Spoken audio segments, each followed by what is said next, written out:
The snow-gray evening outside the cafe windows shimmered like a world paused between hope and disappointment. And inside, Michael Turner sat alone at a small wooden table, staring at the untouched coffee that had already gone cold. He had dressed carefully, chosen the quietest corner, and arrived early, believing for the first time in years that maybe life was finally giving him a second chance. But now, an hour past the time his blind date was supposed to arrive, the truth settled into his chest with a weight he had not felt in a long time. He had been stood up. As he lowered his head and sighed, he didn't realize that a few tables away, a young woman was silently wiping tears off her cheeks while holding a toddler close, trying with all her strength not to break down in public. And in that fragile moment, their worlds, both damaged and searching, were about to collide in a way neither could have imagined. If you believe in kindness, second chances, and unexpected miracles, please don't forget to like, comment, share, and subscribe. Your support helps these stories reach more hearts. Michael had promised himself he wouldn't get emotional, but the disappointment stirred memories he had worked hard to bury. He had lost his mother 2 years earlier, ended a long relationship shortly after, and had spent months trying to convince himself that loneliness was simply the cost of adulthood. But tonight, he had dared to care again. And being stood up felt like confirmation that perhaps he wasn't meant for companionship after all. He closed his eyes, breathed deeply, and tried to steady himself, but that was when he heard it. A soft, muffled sob so raw it sliced through his own sadness. When he looked up, he saw her. A woman in her late 20s, beautiful in a quiet, natural way, her chestnut brown hair loosely tied, her posture exhausted yet protective as she held a little girl on her lap. The child, no older than 3, wore denim overalls and a pink sweater, her tiny fingers gripping her mother's blouse as if sensing her distress. The woman wasn't just sad. She looked defeated, like someone who had fought too many battles alone and no longer had the strength to pretend she was fine. Michael watched her discreetly at first, thinking perhaps she needed space. But then he noticed she wasn't simply wiping tears. She was trying to clean something off the child's shirt with trembling hands, her own tears dripping onto the fabric as she whispered calming words the child didn't seem to understand. Something inside him tightened. A feeling familiar yet unfamiliar. A pull he hadn't experienced in years. He stood up slowly, unsure of what he would even say, but driven by an instinct deeper than logic. When he reached their table, the woman finally looked up, her eyes red, her expression startled but vulnerable. She didn't seem frightened, more like someone who had forgotten what it felt like for another adult to care. He didn't ask questions. He didn't pry. He simply offered her a napkin, then gently placed a fresh cup of warm tea on her table, signaling that it was hers if she wanted it. She stared at the cup, then at him, and her lower lip trembled before she whispered a soft, "Thank you." But what she didn't realize was that kindness flowed toward him just as strongly in that moment. Because for the first time that night, he didn't feel alone anymore. Her name was Grace Bennett, and her daughter was Emily, a quiet yet curious little girl who seemed to cling to her mother with a silent loyalty that spoke volumes, Grace explained, in pieces, through pauses and shaky breaths, that she hadn't planned to cry here. She had come to the cafe hoping to meet her sister, who usually helped her with Emily, only to receive a message last minute that she couldn't make it. And with a long shift ahead of her at the department store, no babysitter, and bills piling up faster than she could pay them, everything had finally crashed down at once. The more she spoke, the more Michael felt the heaviness of her life. Not as pity, but as admiration for how hard she was trying. Grace wasn't weak. She wasn't broken.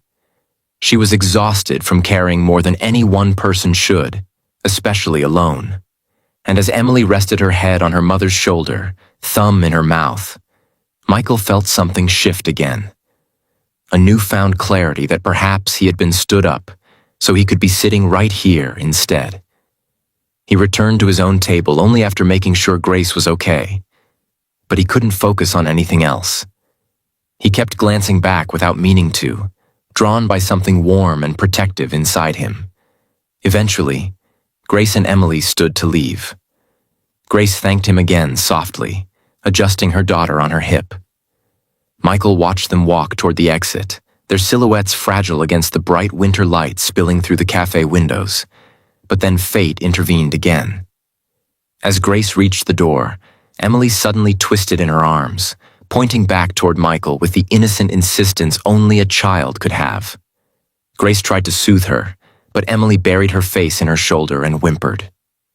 The next moment, Grace turned around, confusion and apology mixed in her expression, as she carried Emily back to his table. Michael was surprised but softened instantly when Emily reached one small hand toward him. Grace flushed with embarrassment, but her voice was gentle as she explained that Emily wanted to say goodbye properly. When Michael took the child's hand carefully, Emily gave him a shy, hesitant smile, one that seemed to thaw something inside him he hadn't felt in far too long. Grace apologized again, but Michael shook his head and told her she had nothing to be sorry for. He didn't tell her that just minutes earlier, he had been drowning in loneliness, or that her presence had pulled him back to the surface. But she seemed to sense it anyway. Her eyes softened, and she exhaled in a way that suggested it had been a long time since someone had met her struggles with kindness instead of judgment. Unable to ignore the instinct tugging at him, Michael walked them to the door. Before she stepped outside, Grace thanked him again. Not for the tea, nor the napkin, but for noticing her pain at all. It was the kind of gratitude that comes from deep wounds, and it settled tenderly inside Michael's chest as he watched them disappear down the snowy sidewalk. He thought that was the end. A fleeting moment, a brief crossing of paths. But life had a different plan. 2 days later, as Michael walked into the same cafe, he didn't expect anything unusual. He ordered his usual, sat at the same table, and opened a file from work. But when he glanced up, his breath caught. Grace was there, standing near the entrance. Emily bundled in a small coat and clutching a stuffed bunny. Grace looked conflicted, almost embarrassed, but she approached him anyway. She explained that she had come hoping to see him, though she wasn't sure why. She only knew that talking to him had made her feel seen, understood, and safe. 3 things she rarely experienced. Michael felt something warm settle inside him as he gestured for her to sit. And as Emily climbed onto her mother's lap and peeked curiously at Michael again, a fragile hope began to take root between them. What followed wasn't dramatic. It wasn't cinematic. It was simple. Days turning into moments of shared conversation, small comforts, gentle smiles, and slowly, the building of something real. Grace told him about her difficult past. Her daughter's father leaving before Emily was even born, the years she spent trying to prove she could survive. Michael told her about his heartbreaks, his fears, his loneliness.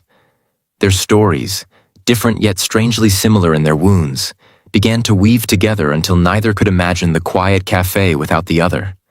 Michael started bringing coloring books for Emily, which always made her eyes light up.